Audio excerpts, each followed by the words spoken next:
Vous faites peur aux grands groupes aussi, Ah bon? avec votre loi sur les classes actions, comme on dit outre-Manche ou outre-Atlantique, qui sont les actions de groupe. Je vois le MEDEF et l'AFEP, les entreprises privées, veulent en exclure les secteurs dits concurrentiels. Ils ont peur que les consommateurs prennent le pouvoir et qu'à tout moment, ils puissent intenter des actions en justice.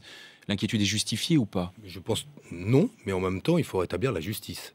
Quand il y a une entente anticoncurrentielle dans la téléphonie, les entreprises téléphoniques, en tout cas de la téléphonie, les groupes sont condamnés par l'autorité de la concurrence. Ils payent une amende à qui? À l'État. Pour autant, c'est vous qui avez payé plus cher que le prix de marché. Êtes-vous indemnisé de cette entente anticoncurrentielle?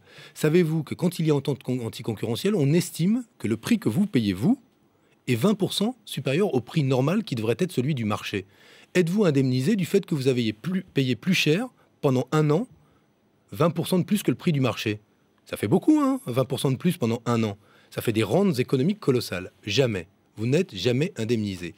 Ce que l'action de groupe va permettre, à travers la mobilisation des associations de consommateurs, c'est que sans que vous, consommateurs, n'ayez à enclencher une action en justice, vous puissiez être indemnisé. Tous ces préjudices-là que les consommateurs subissent, il est légitime qu'ils soient réparés par l'action de groupe. Alors, je comprends que les grands groupes s'inquiètent du fait, ou le MEDEF, que demain... le mécanisme se déclenche un peu pour tout et n'importe quoi, éventuellement. Sauf qu'on a prévu des filtres. Et les filtres, ce sont les associations de consommateurs agréées. Et pourquoi avons-nous voulu mettre en place ces filtres? Parce que, par exemple, aux États-Unis, l'action de groupe déclenchée de manière intempestive ne l'est pas par les associations de consommateurs, mais par certaines entreprises qui, justement, créent des associations de consommateurs pour intenter des actions de groupe contre leurs concurrents.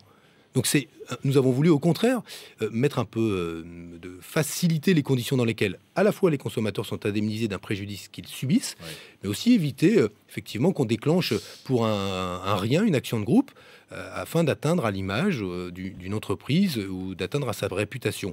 Donc je crois que mon dispositif est équilibré.